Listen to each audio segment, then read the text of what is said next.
সেরকম তো আমি নই, আমি কিছুই শিখিনি এখনো প্রডিউসার হিসেবে কি করতে হয়, কিন্তু তাও আমার জেদ ছিল এই ছবিটা বানাবো, তাই আমার সর্বস্ব লাগিয়ে দিয়েছি এই ছবিটার পেছনে। এই জন্য অনুরোধ করবো না যে আমি যাতে আমার টাকা ফেরত পাই তার জন্য ছবিটা দেখুন, কারণ আমি শুধু প্রডিউসার নয়, একজন হিরো। তো আমি আমার পারিশ্রমিক দিয়ে 5টা ছবি করে আমি টাকাটা তুলে নিতে পারি, সেটা বড় কথা নয়। মির্জা চলাটা বাংলা ইন্ডাস্ট্রির জন্য খুব দরকার, তাই জন্য আমি সকলকে বলবো একবার এই ছবিটাকে একটা চান্স দিতে।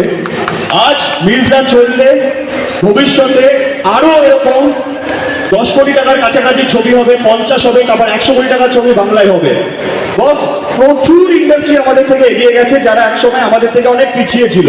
Malayalam industry, Kannada industry, even south Indian ইন্ডাস্ট্রিও সমান সমান আমরা যে বাজেটে ছবি বানাতাম সেই বাজেটেই ছবি বানাতো, আমাদের মতনই বক্স অফিস হতো।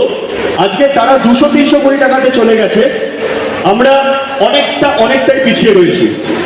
তাই মির্জার ছবি এবং রিভাইভ ইন্ডাস্ট্রি রিভাইভ একটা মির্জা দিয়ে নয়, 1000টা মির্জাও তৈরি হবে, তবে হবে। তাই আমি কোনো সময় আমার জন্য বলবো না এই ছবিটাকে একটা চান্স দিতে, আমি ইন্ডাস্ট্রির জন্য বলবো এই ছবিটাকে একটা চান্স দিন। খারাপ লাগলে পরের কথা, কিন্তু আর বাংলা ছবির পাশে দাঁড়ান বলে ভিক্ষে চাইতে আমার ভালো লাগে না, আমি জিনিসটাতে বিশ্বাসও করি না। আমি বিশ্বাস করি ছবি এমন বানাবো, বলতেই হবে না বাংলা ছবির পাশে দেখো, তোমরা বাধ্য হবে বাংলা ছবির পাশে দাঁড়াতে। তো তাই জন্যই আমার মির্জা বানানো। এবং এত বড় বড় কথা বললাম, সবসময় বিলিভ করি action should speak louder than ওয়ার্ডস। তাই একবার ট্রেলারটা কি দেখে নেবো? ট্রেলারটা আছে? অফকোর্স। এবারে একটা কথা বলি যে ট্রেলারটা তো আমরা দেখবো, তো আমাকে ওদিক থেকে একটা ইনফরমেশন আমার কাছে এসছে, আমি তোমাকে দিতে চাই। সেটা হচ্ছে এই ছবিতে তোমাদের আমরা যখন টিজার দেখছিলাম, আমরা দেখছিলাম যে এই মির্জা ছবিতে সুলতান আছে। আমি তাই জন্য ট্রেলারটা দেখিয়ে তারপর যে আগে ট্রেলারটা লোকে দেখুক, মানুষ দেখুক, তারপর তো সুলতানের আসল মজা। আচ্ছা, আগে আবার ট্রেলারটা দেখে নিই। চলো একসাথে ট্রেলার দেখা যাক। Trailer not teaser please. শুনতে গিয়ে আরো ভয় পেয়ে গেছিলাম, যেটা একটা সত্যিকার অ্যাকশন ছবি। এবং এটা আমি শুনতে শুনতে এইটুকুনি অভিজ্ঞতা আছে যে এই স্কেলে ছবি করতে গেলে কি পরিমাণ খরচ হতে পারে। তো অঙ্কুশ যখন আমায় বললো যে এটা আমার প্রযোজনা, আক্ষরিক অর্থে আমি ভয় পেয়েছিলাম নিজের ভাইয়ের মতো বলে, যে কত বড় একটা ঝুঁকি ও জীবনে নিচ্ছে। কিন্তু মুখের দিকে তাকিয়ে দেখেছিলাম যে কি কনভিকশন নিয়ে একটা মানুষ এই কাজটা করছে, কি পরিশ্রম করে। ওকে যারা ভালোবাসে এরকম কিছু মানুষ ওর আশেপাশে আছে।